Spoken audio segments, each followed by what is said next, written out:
Vous savez que vous pouvez également nous suivre en vidéo et en direct sur correstélévision.fr. Et en direct de cette 32e foire du livre de Brive, je suis très heureux d'accueillir Frédéric Tristan. Bonjour. Bonjour. Pour votre nouveau livre Les impostures du réel aux éditions Le Passeur, vous êtes romancier, essayiste, prix Goncourt 83 avec Les Égarés. Je m'arrête tout de suite là-dessus. Un prix Goncourt, c'est une récompense magnifique, mais c'est aussi un encouragement à poursuivre. Oui, bien sûr. Vous savez, j'avais déjà 51 ans lorsque j'ai eu le prix Goncourt. Je n'ai donc pas été, si vous voulez, surpris comme pourrait l'être un jeune homme. Oui. L'encouragement, je l'avais parce que j'ai toujours été passionné par l'écriture depuis que j'ai 16 ans peut-être. J'écrivais des poèmes, bien sûr, à l'époque. Et puis petit à petit, le roman m'a pris. Et puis depuis, je ne m'a jamais quitté, vous voyez. J'ai 83 ans. Et je suis toujours aussi jeune face à l'écriture.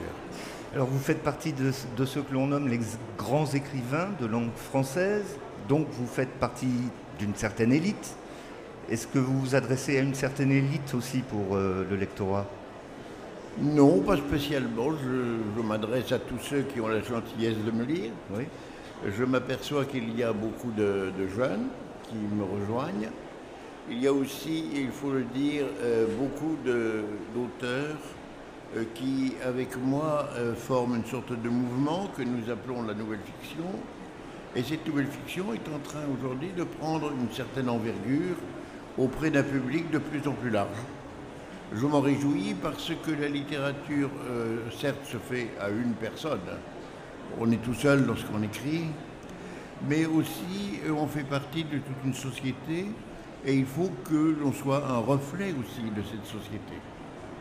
Et j'essaye, en particulier sur le livre que nous voyons aujourd'hui, j'essaye surtout non pas de m'adapter, mais de comprendre ce que sont mes plus jeunes, mes enfants, mes petits-enfants, et de les suivre au plus près pour essayer de leur montrer quelquefois qu'il y a beaucoup de joie, mais qu'il y a aussi beaucoup d'égarements possibles.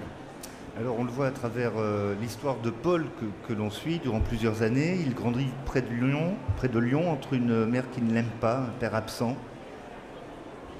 Oui, il est dans un petit village où il s'ennuie à mourir. Heureusement, il y a une vieille dame qui est là, une bonne, et qui lui lit de manière difficile, parce qu'elle déchiffre comme une myope, n'est-ce pas, les histoires de Perrault, les contes de fées. Heureusement qu'il y a ça. Et puis aussi, de temps en temps, il y a un vieux monsieur qui fait du cinéma dans une vieille baraque. Généralement, c'est du cinéma qu'il loue, et ce sont des vieux films d'avant-guerre, quelquefois du noir et blanc, quelquefois du muet. Mais ça fascine le gamin parce que le gamin n'y comprend rien, mais toutes ces images qui défilent, ça le sort en quelque sorte de cet ennui qui rôde dans ce village. Il va vouloir ensuite devenir écrivain. Alors on se pose la question, vous êtes écrivain, vous parlez d'un écrivain. Il y a un rapport quelconque? Ouais, il y a toujours un rapport dans la mesure où tous les écrivains se ressemblent de quelque manière.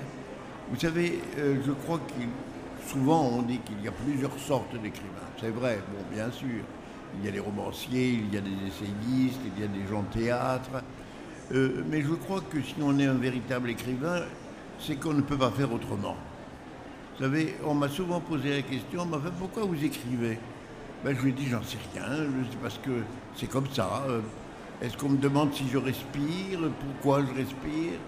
Ben oui, j'essaye de respirer encore pour un certain temps. Eh bien, c'est pareil, j'essaye d'écrire. Et en écrivant, il y a certes l'écriture, qui pour moi est très importante. C'est-à-dire le fait de mettre des mots les uns à côté des autres en leur donnant un sens. Mais il y a aussi ce que je viens de dire, c'est-à-dire le sens. Essayer de trouver du sens et le faire partager à ceux qui me liront. Donc il y a cela, et il y a aussi la fiction. Mais cette fiction, ce n'est pas n'importe quoi. Ce n'est pas de l'imaginaire à l'état brut. C'est le fait de coïncider avec une partie essentielle, me semble-t-il, de notre époque. À une époque, j'étais là à parler de l'avancement du nazisme, Aujourd'hui, c'est autre chose. À une autre époque, je parlais des graves maladies qui étaient dues en particulier aux drogues.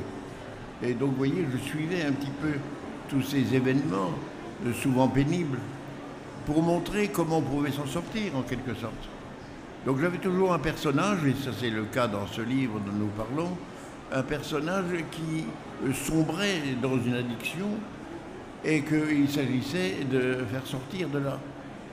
Et c'est ce mouvement qui, à mon avis, intéresse aujourd'hui une certaine jeunesse qui est prise dans des problèmes, non pas seulement de drogue, hélas, mais aussi dans des problèmes virtuels, avec des jeux virtuels de combats qui sont des combats qui ont l'air n'avoir aucune importance, mais qui en fait sont dramatiques parce qu'elles finissent par s'imprimer dans l'esprit de cette jeunesse et qui créent donc une imposture du réel, comme je le dis là.